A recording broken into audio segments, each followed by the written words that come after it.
Hello students, जो आपका salary head का जो फर्स्ट पार्ट चला हुआ है उसकी जो प्रैक्टिकल्स क्वेश्चंस हैं वो देखो, प्रैक्टिकल क्वेश्चन है वो 1 बाय 1 मैं पूरे कंप्लीट करवा दूंगी। देखो फर्स्ट जो प्रैक्टिकल क्वेश्चन है जिसमें से ये जो चैप्टर है प्रैक्टिकल क्वेश्चंस हैं वो मैं करवा देती हूँ। जो एग्जांपल्स हैं कुछ मैं करवा दूंगी, कुछ आप लोग खुद ट्राई कर लेना क्योंकि प्रैक्टिकल क्वेश्चन इस चैप्टर से 100% आएगा।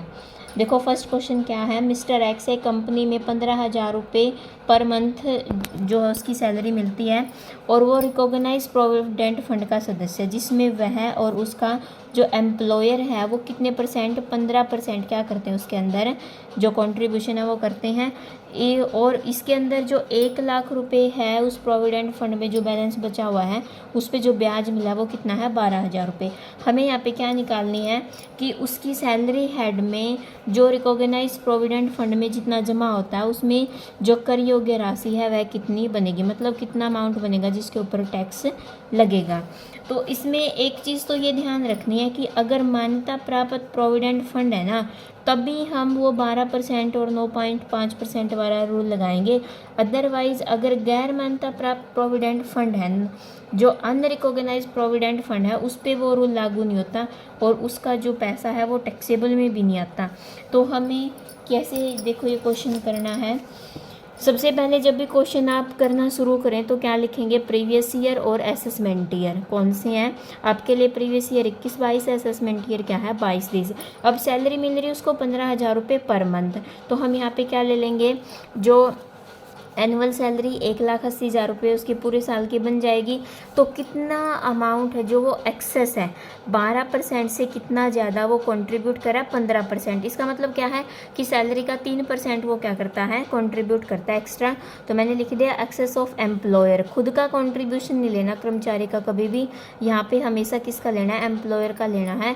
और जो भी 12% से ज़्यादा होगा तो कितना ज़्यादा है इसमें 3%।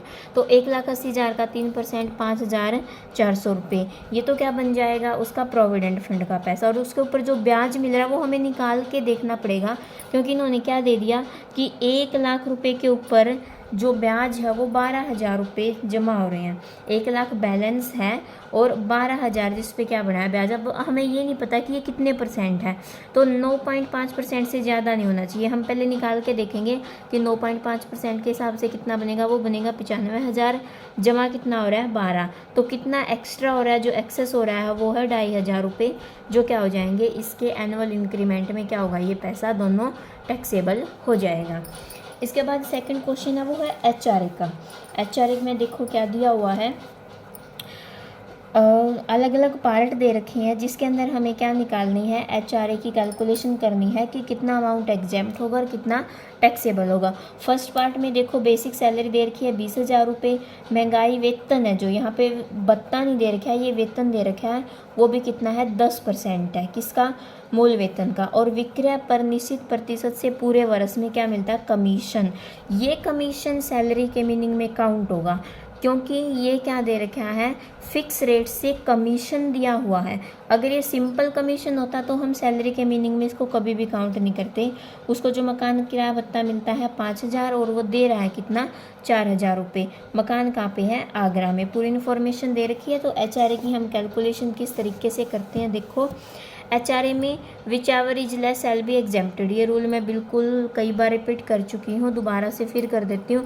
एक्चुअल अमाउंट रिसीव्ड मिल कितना रहा 5,000, तो साल का बन जाएगा 60,000 रुपये। रेंट पे उसने कितना किया और सैलरी का करेंगे यहाँ पे 10%। रेंट पे करता है वो कितना 4,000 रुपये, तो साल का हो गया 48,000 और सैलरी का 10%। सैलरी के मीनिंग में क्या क्या काउंट होगा, बेसिक पे, डियरनेस पे और कमीशन ऑन सेल। तो 3,84,000 क्या बन गई इसकी टोटल सैलरी बनती है जिसका 10% 38,400 हो जाएगा, 9600 रुपये बच गए। और 40% सैलरी का हम यहाँ पे क्यों लेंगे क्योंकि मकान कहाँ पे है आगरा में है। 40% सैलरी का बन रहा है 1,53,600। तो रूल क्या कहता है कि इन तीनों में जो कम अमाउंट होगा उसकी छूट मिलेगी। तीनों में कम कौन सा है 9600 रुपये, जिसकी छूट मिल जाएगी। टैक्सेबल कितना हो जाएगा, मिले कितने हैं 60 में से इतने की छूट मिल जाएगी। जो टैक्सेबल होगा अमाउंट वो कितना होगा यहाँ पे 50,400 रुपये। ऐसे ही सेकंड पार्ट करेंगे, सेम रूल लगेगा बिल्कुल, जिसके अंदर क्या दिया हुआ है जो बेसिक है वो तो 30,000 रुपये पर मंथ है। महंगाई भत्ता मूल वेतन का 10%। अब यहाँ पे इन्होंने वेतन नहीं लिखा, देखो ऊपर वाले में लिखा हुआ था महंगाई वेतन, यहाँ पे लिख दिया भत्ता। जो अलाउंस है उसको हम सैलरी के मीनिंग में कभी भी काउंट नहीं करते। मिल कितना रहा है, वही 5,000 रुपये पर मंथ करदाता है, वार्षिक किराया 7,000 देता है, और मकान कहाँ पे है, मथुरा में। तो सेम रूल लगाएंगे। एक्चुअल अमाउंट मिला कितना 5,000, तो 60 बन जाएगा। रेंट पे किया उसने कितना 84,000 पूरे साल का। सैलरी का हम जब 10% करेंगे तो सिर्फ यहाँ पे बेसिक ही लेंगे, क्योंकि महंगाई भत्ता लेना नहीं है, कमीशन दे नहीं रखा क्वेश्चन में। महंगाई भत्ता कब लेते हैं, जब साफ साफ लिखा हो कि सेवा की शर्तों के अनुसार है। तो ये 36,000 बन जाएगा, बच गए 48। 40% करेंगे सैलरी का 1,44,000। यहाँ पे तीनों में कम 48,000 रुपये, मिले कितने 60। तो कितने बच जाएंगे जो टैक्सेबल होंगे, वो 12,000 रुपये। इसके बाद देखो नेक्स्ट है, जो मूल वेतन है 20,000 रुपये पर मंथ है, सैलरी है। महंगाई भत्ता है, इसका 10% मिलता है उसको।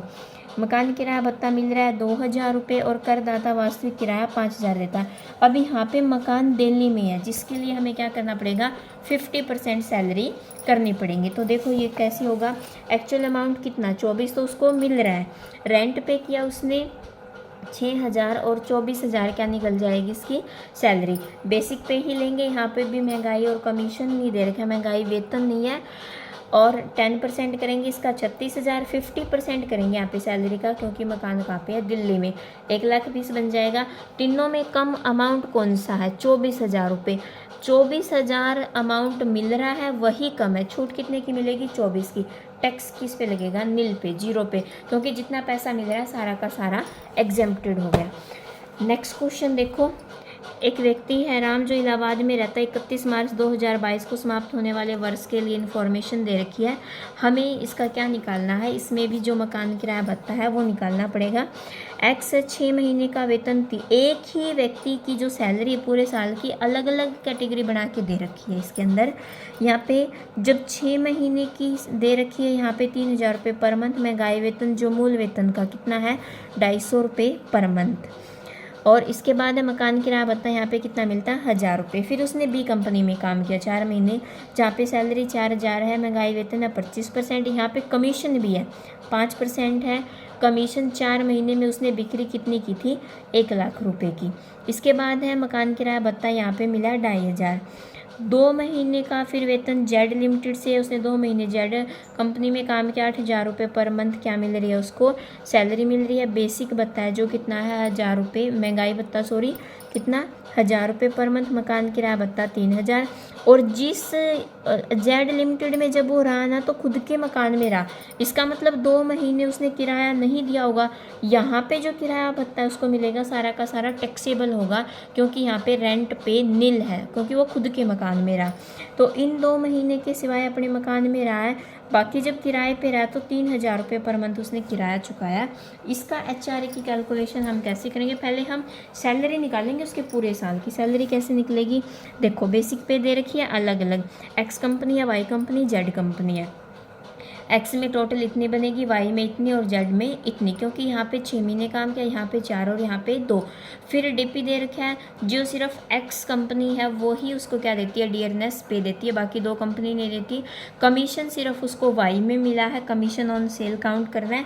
तो हम टोटल पहले सैलरी निकाल लेंगे तीनों की। अब देखते हैं तीनों कंपनी से HRA कितना मिला, 1 से 6 मिला, 1 से 10 और दूसरी से भी 6।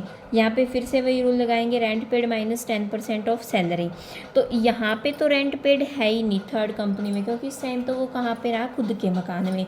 तो लगा देंगे सैलरी का जितना रेंट पे किया है, यहाँ पे सैलरी 19,500 बनी, जिसका 10% कितना बन जाएगा, 1,950 रुपये। यहाँ पे 21,000 बनी है तो 2,100 बन जाएगा 10%।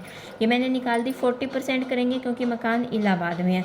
अब इसमें से देखेंगे तीनों में से कम कौन सा है, इसमें तो कम नील है, तो 6 जो मिला है वो यूं का यूं टैक्सेबल हो जाएगा। इसमें से कम कौन सा, 8400 रुपये। मिल कितने रहे हैं, 10,000, तो 1,600 रुपये टैक्सेबल होंगे। इसमें देखो जो एक्स लिमिटेड में जो पैसा मिला है 6, यहाँ पे 16,050 और 7,800, इन तीनों में कम कौन सा, 6,000। तो जितना मिला है सारे के सारे की क्या मिल जाएगी, छूट मिल जाएगी, क्योंकि कम अमाउंट वही है। तो एक्स लिमिटेड से जो मिला वहाँ पे नील टैक्स लगेगा, इस पे 1,600, और यहाँ पे पूरे 6 के 6 पे क्या लगेगा, टैक्स। तो HRA का टोटल टैक्सेबल अमाउंट बन गया है जो वो 7,600 रुपये है। इसके बाद देखो नेक्स्ट, श्री मोहन जो है जो कानपुर में रहते हैं, उनकी जो बेसिक सैलरी है वो कितनी है, 2 लाख रुपए। महंगाई जो वेतन है वो कितना है, वो भी 2 लाख रुपए। महंगाई वेतन दे रखा है यहाँ पे। 1.5 लाख रुपए मकान किराया भत्ता मिलता है, प्रतिवर्ष 81 चुकाता है, तो कर योग्य भत्ते की गणना करनी है। सेम वही रूल, कानपुर में रहता, 40% करेंगे सैलरी का। विच एवरेज लेस सैलरी एग्जेम्प्टेड लिख देंगे। एक्चुअल अमाउंट 1.5 लाख मिला, रेंट पे माइनस 10% ऑफ सैलरी। 10% जब करेंगे सैलरी में दोनों चीज़ें लेंगे, बेसिक पे भी और डियरनेस पे लिखी हुई है, कम डियरनेस अलाउंस नहीं है, तो 81 पे किया है। टोटल सैलरी जो बनेगी 4 लाख, उसका 10% 40,000, 140 बन गए। 40% करेंगे सैलरी का, 2 लाख का 40% 1,60,000 रुपये। तीनों में कम कौन सा है, 1,40,000। तो टैक्सेबल मिले कितने, 1.5 लाख रुपये, 140 की छूट मिलेगी, 10,000 रुपये क्या हो जाएंगे, टैक्सेबल हो जाएंगे। इसके बाद जो मेडिकल बेनिफिट वाला पॉइंट था ना, वो क्वेश्चन आ गया। HRA का कंप्लीट है ये क्वेश्चन, सिर्फ इतने ही प्रैक्टिकल ये अलग से दे रखे हैं, बाकी बहुत सारे जो क्वेश्चन आएंगे जिसमें HRA का पॉइंट बहुत सारे क्वेश्चंस में रिपीट होगा। देखो 5th क्वेश्चन में क्या दे रखा है, ये जो मेडिकल बेनिफिट्स है उससे रिलेटेड दे रखा है, हमें यहाँ पे इसकी टोटल सैलरी निकालनी है। सैलरी दे रखी है ग्रोस, एक बंदे की जो सुरेश है उसके है दे रखी 3 लाख रुपए, वो ग्रोस सैलरी उसकी है। अब देखो नियोक्ता द्वारा चिकित्सा व सीधे प्राइवेट अस्पताल में चुकाए गए। मैंने जब ये पॉइंट करवाया था तो प्राइवेट हॉस्पिटल का कहीं पे जिक्र नहीं आया था। गवर्नमेंट हॉस्पिटल में या कमिश्नर द्वारा अप्रूव्ड हॉस्पिटल में अगर नियोक्ता खर्च करता है उसकी छूट मिलती है, लेकिन अगर प्राइवेट प्रैक्टिशनर या प्राइवेट डॉक्टर को करेगा तो कोई छूट नहीं मिलेगी इसकी। इसके बाद देखो नियोक्ता द्वारा चिकित्सा व उसे सीधे चिकित्सालय में भुगतान किए हैं जो कमिश्नर द्वारा अप्रूव्ड है। जब कमिश्नर अप्रूव कर देगा तो इसकी छूट मिल जाएगी। इसके बाद कर्मचारी द्वारा मुख्य कमिश्नर द्वारा अनुमोदित अप्रूव्ड हॉस्पिटल उसमें व्यय की गया है। यहाँ पे जो कर्मचारी ने खर्चा किया लेकिन कंपनसेशन किसने कर दी, उसके एम्प्लॉयर ने कर दी, ये भी एग्जेम्प्ट हो जाएगा। इसके बाद है विदेश यात्रा पर व्यय, देखभाल के लिए एक व्यक्ति भी गया था जिस पे 1.5 लाख रुपए खर्च आया। अगर इसकी GTI है जो ग्रोस सैलरी दे रखी है, अगर 2 लाख से कम होती ना फिर तो ये एग्जेम्प्ट हो जाता। अब तो 3 लाख है, ये पैसा एग्जेम्प्ट नहीं होगा। इसके बाद जो विदेश में गया है वहाँ पे जो खर्चा है 2.5 लाख रुपए, जिसमें रिजर्व बैंक ने जो परमिशन दी है RBI ने वो 1 लाख की दी है, तो 1.5 लाख रुपए ये भी क्या हो जाएंगे, टैक्सेबल। तो क्वेश्चन यहाँ पे हमें कैसे अटैम्प्ट करना है, वही इनकम निकालेंगे, इसके टोटल इनकम निकालनी है सैलरी की, प्रीवियस ईयर है, असेसमेंट ईयर है, ग्रोस सैलरी दे दी 3 लाख रुपए। जो प्राइवेट हॉस्पिटल को उसने पैसे खर्च किए हैं, एम्प्लॉयर ने खर्च किया, ये पैसा टैक्सेबल हो जाएगा। लेकिन जो दोनों अप्रूव्ड हॉस्पिटल में है वो पैसा एग्जेम्प्ट होगा, उस पर टैक्स नहीं लगेगा। इसके बाद जो उसने खर्च किया किसमें, अब्रॉड में, अगर ये पैसा जो GTI है ना, ये वाली ग्रोस सैलरी, अगर ये 2 लाख से कम होती तो इसकी छूट मिल जाती 1.5 लाख की, लेकिन अब नहीं मिलेगी। और यहाँ पे जो खर्चा आया है दूसरे पॉइंट में अब्रॉड में जाने का ट्रीटमेंट के लिए, वो 2.5 लाख रुपए, लेकिन RBI ने कितनी परमिशन दी, छूट देने की 1 लाख की, तो 1.5 लाख रुपए क्या हो जाएंगे, टैक्सेबल। 6,25,000 टोटल उसकी ग्रोस सैलरी बनेगी, जिसमें से हम स्टैंडर्ड डिडक्शन, ये सबको मिलती है, हर एक इंडिविजुअल को स्टैंडर्ड डिडक्शन 50,000 की ग्रोस सैलरी में से मिलती है। अगर हमें टैक्सेबल सैलरी या नेट सैलरी, टोटल सैलरी निकालनी हो तो हमेशा हम क्या लेस करेंगे, उसमें से स्टैंडर्ड डिडक्शन 50,000 की, तो 5,75,000 रुपये उसकी इनकम निकल गई सैलरी हेड से। इसके बाद नेक्स्ट देखो, नेक्स्ट है जो 6 क्वेश्चन है, जिसके अंदर क्या क्या दे रखा है, निकालना क्या है हमें, यहाँ पे टैक्सेबल इनकम निकालनी है। टैक्सेबल इनकम जिसके अंदर क्या क्या दे रखा है, एक व्यक्ति की सैलरी दे रखी है, महंगाई भत्ता दे रखा है, लेकिन वेतन का भाग नहीं है, साफ साफ लिख दिया। मकान किराया भत्ता, किराया दिया, नौकरी का स्थान, सिटी कंपनसेटरी अलाउंस है और मेडिकल अलाउंस है, दो सारे के सारे क्या होते हैं, टैक्सेबल होते हैं ये। तो देखो क्वेश्चंस में पहले हम सैलरी लिखेंगे, 5 लाख दे रखे हैं, हमने सैलरी लिख दी, 5 लाख सैलरी है, DA दे रखा है, सिटी कंपनसेटरी अलाउंस की जीवन निर्वाह के लिए महंगे शहर में जो उसके लिए एक्स्ट्रा से दे रखे हैं 2400। मेडिकल अलाउंस तो टैक्सेबल होता है हमेशा, लेकिन फैसिलिटी टैक्स फ्री होती है। यहाँ पे भी HRA निकालना है, और आप HRA कैसे निकालना है वो देखो, सेम वही पॉइंट्स रहेंगे, और मैंने ये निकाल के भी दे रखा है। एक्चुअल अमाउंट जितना मिला, रेंट पे जितना किया, सैलरी का 10% लेंगे। यहाँ पे सैलरी के मीनिंग में क्या चीज़ें काउंट होंगी, ओनली सिर्फ सैलरी, महंगाई भत्ते को काउंट नहीं करेंगे क्योंकि यहाँ पे साफ लिख दिया कि ये सैलरी का पार्ट नहीं है, कमीशन है ही नहीं। तो 5 लाख का 10% 50,000, 1 लाख रुपये आ गया। 50% करेंगे सैलरी का, क्योंकि मकान कहाँ पे दे रखा है इन्होंने, ये चीज़ लिखी हुई है क्या, नौकरी का स्थान है चेन्नई, साफ साफ लिखा हुआ। मैंने बताए थे 4 शहर दिल्ली, मुंबई, कोलकाता, चेन्नई। अगर इन शहरों में से है तो कितना कर देंगे, 50% सैलरी का करेंगे, 2.5 लाख रुपये आ गया। तीनों में कम कौन सा, 1 लाख रुपये, मिल कितने रहे, 20, तो 20,000 हैं जो वो क्या हो जाएंगे, HRA के टैक्सेबल हो जाएंगे। जो ग्रोस सैलरी है वो कितनी बनेगी, 5,43,600। सेम वही, अगर हमें टैक्सेबल सैलरी निकालनी पड़ती है ना, तो हमें 50,000 की स्टैंडर्ड डिडक्शन कंपलसरी है, वो देनी पड़ेगी, तब जाके टैक्सेबल सैलरी निकलेगी 4,93,600 रुपये। नेक्स्ट देखो, ये आ गया ट्रांसपोर्ट अलाउंस से रिलेटेड, क्योंकि ट्रांसपोर्ट अलाउंस है वो मिलता किसको, सिर्फ ट्रांसपोर्ट में काम करने वाले एम्प्लॉई, या वो रेलवे में है, रोडवेज में, या एयरलाइंस में, उससे रिलेटेड है। देखो, रमन है भारतीय रेलवे में इंजन ड्राइवर है, 15,000 रुपये उसकी बेसिक पे, 2,500 रुपये पर मंथ का महंगाई वेतन दे रखा है, और 2,500 रुपये जो मिलता है उसको महंगाई भत्ता भी मिलता है। दोनों चीज़ें मिलती हैं यहाँ पे, DA और DP दोनों चीज़ें मिल सकती हैं एक एम्प्लॉय को, क्योंकि जो महंगाई वेतन मिलता है वो तो बेसिक जो वेतन है, बेसिक सैलरी, उसका पार्ट माना जाता है, लेकिन महंगाई भत्ता उसका पार्ट नहीं होता।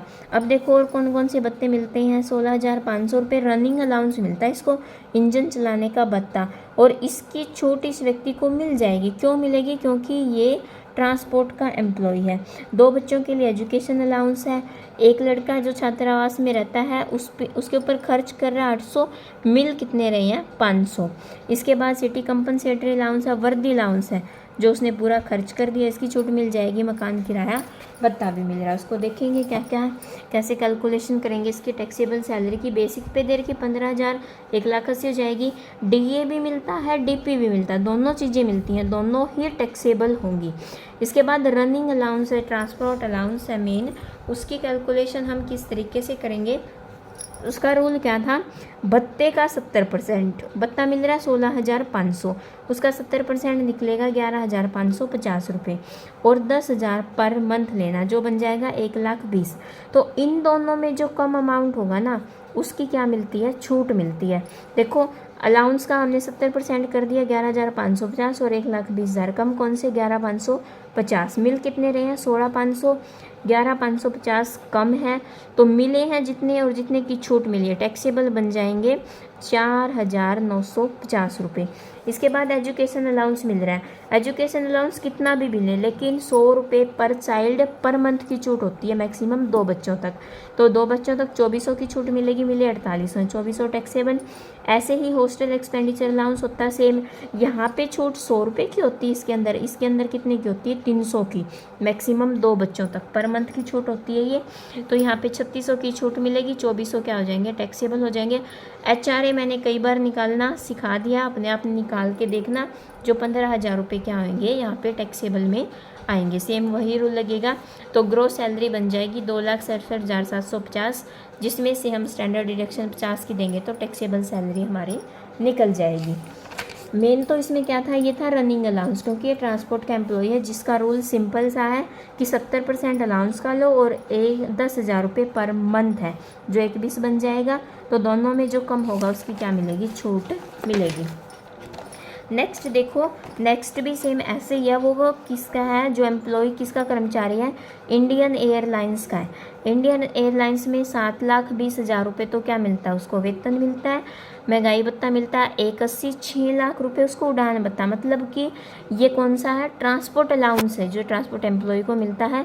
12,000 रुपये यात्रा भत्ता मिलता है उसको, 9,000 रुपये उसने खर्च किए। इसका रूल क्या था, यात्रा भत्ते का, कन्वीनियंस अलाउंस का, जितना मिला है उसमें से जो खर्च कर दिया वो ठीक है, जो बचा लिया तो वो टैक्सेबल होगा।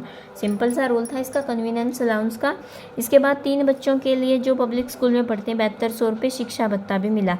तो कर योग्य भत्तों की हमें यहाँ पे क्या करनी है, गणना करनी है। क्वेश्चन में देखो क्या पूछ रखा है, कर योग्य भत्ते निकालने, यहाँ पे टोटल सैलरी नहीं निकालनी।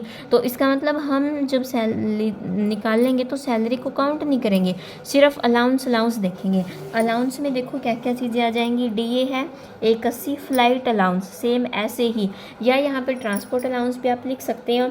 70% अलाउंस का 10,000 रुपये पर मंथ, दोनों में कम। 70% बना इसका कितना बनेगा, जो 70% अलाउंस मिल कितना रहा है, इसको देखो यहाँ पे जो मिल रहा है 6 लाख रुपए, इसका 70% करेंगे और 70% जो बनेगा वो बनेगा 4,20,000 रुपये, और 10,000 रुपये पर मंथ 1,20। तो दोनों में जो कम है उसकी छूट मिल जाएगी, 1,20 कम है ना, इसकी छूट मिलेगी।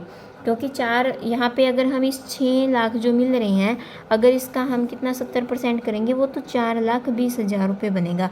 इसमें और इसमें दोनों में कम 1,20,000 है, मिले 6 लाख है, 1,20 की छूट मिल गई, 4,80,000 रुपये क्या हो जाएंगे, यहाँ पर टैक्सेबल हो जाएंगे। कन्वीनियंस अलाउंस सिंपल रूल है इसका, जितना पैसा मिल रहा है अगर कुछ बचा लिया तो टैक्सेबल, अगर खर्च कर दिया तो कोई बात नहीं, छूट मिल जाएगी पूरे की। एजुकेशन अलाउंस वही 100 रुपये पर चाइल्ड की पर मंथ की छूट मिलेगी, 2,400 की, 7200 मिले, 2,400 की छूट मिलेगी, 4,800 क्या होंगे टैक्सेबल। तो अलाउंसेस हैं जो टोटल वो बनेंगे यहाँ पे 6,67,800 की। हमें अलाउंस ही निकालने हैं, सैलरी इसके अंदर निकालनी नहीं पूछ रखी। इसके बाद जो नेक्स्ट क्वेश्चन है वो रेंट फ्री हाउस की शुरू हो जाती हैं। उसके अंदर देखो क्या है, रेंट फ्री हाउस की वैल्यूएशन किस तरीके से करेंगे। क्वेश्चन क्या है, एक्स को मिलता है बेसिक पे दे रखी है, कमीशन दे रखी है, बोनस है, वर्दी भत्ता है, 60% वर्दी पर खर्च किया। अब इसने यहाँ पे देखो 40 बचा लिया, अगर ये ना बचाता तो सारा का सारा टैक्स फ्री हो जाता है। यातायात भत्ता है ये टैक्सेबल होगा, इसका क्यों होगा, क्योंकि ये कौन सा ट्रांसपोर्ट का एम्प्लॉई है। इसके बाद यहाँ पे दे रखा है इसको एक असुसज्जित का मतलब है बिना फर्नीचर का फ्लैट दिया है, जिसमें हम तीनों केस में निकालनी है। जनसंख्या जहाँ 25 लाख से अधिक है, 10 लाख से अधिक है लेकिन 25 से अधिक नहीं है, और 10 लाख से अधिक नहीं है मतलब 10 से कम है। तो इसमें देखो पहले हमें ये जो चीज़ें दे रखी हैं ये सिर्फ सैलरी का मीनिंग निकालने के लिए दे रखी हैं। हमें निकालना तो मकान की सुविधा है, रेंट फ्री हाउस की फैसिलिटी निकालनी है, सिर्फ हमें किस लिए दे रखी है ये सैलरी का मीनिंग। इसमें सैलरी का मीनिंग कैसे निकलेगा, बेसिक पे भी आएगी, बोनस भी आएगा, कमीशन भी आएगा, और सारे के सारे टैक्सेबल अलाउंसेज भी आएंगे। टैक्सेबल अलाउंसेज में 2 ही हैं यहाँ पे, यूनिफॉर्म अलाउंस है, ट्रांसपोर्ट अलाउंस है, दोनों हमने ऐड कर लिए। लेकिन इसके अंदर डीए तब भी नहीं आएगा अगर सेवा की शर्तों के अनुसार नहीं है, वो क्या होना चाहिए सेवा की शर्तों के अनुसार। सबको अगर हम ऐड करेंगे तो सैलरी निकल जाएगी 3,99,200 रुपये, ये सैलरी निकल गई। सैलरी का मीनिंग अब हमें देखना है कि पॉपुलेशन कितनी है, तीनों केस में ले लेते हैं। जब पॉपुलेशन 25 लाख से ज़्यादा होगी, 10 लाख से ज़्यादा, 25 से कम और 10 से भी कम। जब 25 से ज़्यादा होती है तो हम 15% करते हैं सैलरी का। सैलरी हमने ले लिया, यहाँ पे सैलरी का मीनिंग हमने निकाल लिया, उसका 15% निकाल देंगे, 59,880 रेंट फ्री हाउस की वैल्यू निकल गई। सिंपल है। अगर पॉपुलेशन 10 लाख से ज़्यादा, 25 से कम है तो 10% लेंगे सैलरी का। सैलरी हमने निकाल रखी, उसका 10% बनेगा 39,920। अब पॉपुलेशन अगर 10 लाख से भी कम है तो 7.5% लेंगे सैलरी का, जो कितना बनेगा 29,940। अब देखो नेक्स्ट जो क्वेश्चन है उस क्वेश्चन में भी ऐसी जो फैसिलिटी है वो दे रखी है। यहाँ पे मनोज है, मुंबई में नियुक्ति हुई है उसकी, जिसको 50 दिन होटल में रहा। अगर ये 15 दिन रहता तो ये सुविधा टैक्स फ्री होती, अब ये 50 दिन रहा तो ये सुविधा टैक्सेबल होगी। तो इसका रूल क्या है, होटल में कमरे का प्रतिदिन का किराया 2,000 रुपये उसके मालिक ने चुकाया, इसकी सैलरी इन्होंने निकाल के दे दी 7,30,000 रुपये, और होटल में रहने के लिए नियोक्ता ने, जो मालिक है उसने मनोज से भी लिए हैं 200 रुपये प्रतिदिन के हिसाब से, 50 दिन के हिसाब से 200 रुपये पर डे के उसने उस व्यक्ति से भी चार्ज करे हैं। तो कैसे निकालेंगे इस होटल में रहने की जो फैसिलिटी है रेंट फ्री हाउस की, विच एवरेज लेस। होटल का रूम रेंट कितना है, देखो होटल का डेली का जो रूम रेंट है वो 2,000 रुपये एक दिन का है, रहा कितने दिन 50 दिन, तो टोटल बन जाएंगे यहाँ पे 1,00,000 रुपये, और वहाँ पे हम 15%, 10%, 7.5% लेते हैं। ऐसे केस में हम सैलरी का क्या लेंगे, 24%। 24% हम 7,30,000 का जब लेंगे, और कितने दिन की निकालेंगे, सिर्फ 50 दिन का। क्योंकि अगर सिंपल अगर हमने ये नहीं लगाया, 24% लगा दिया, तो पूरे साल का निकल जाएगा। अब जितने दिन रहा है हमें उतने दिन का निकालना है, तो ये निकलेगा 24,000। तो 1,24,000 में कम कौन सा अमाउंट हुआ, 24। तो 24,000 रुपये क्या बनेगी, ये होटल में रहने की वैल्यू बनेगी। लेकिन इसमें से हम माइनस भी करेंगे। क्या चीज़ माइनस करेंगे, इसमें से एम्प्लॉय की जेब से जो चार्ज होगा, ये पॉइंट मैंने पहले भी बताया था। फैसिलिटी के अंदर कोई भी पॉइंट आ जाए, उसमें अगर एम्प्लॉय की जेब से कुछ चार्ज किया जाता है तो उसकी हमेशा छूट मिलती है। तो इसकी जेब से 200 रुपये पर पर डे के हिसाब से चार्ज किए। 200 रुपये पर डे के, कितने दिन के, 50 दिन के। तो 10,000 रुपये इस जो नियोक्ता है इसकी जेब से चार्ज किए, उसकी छूट मिल जाएगी। तो 14,000 रुपये इसकी सैलरी में क्या होंगे, टैक्सेबल होंगे।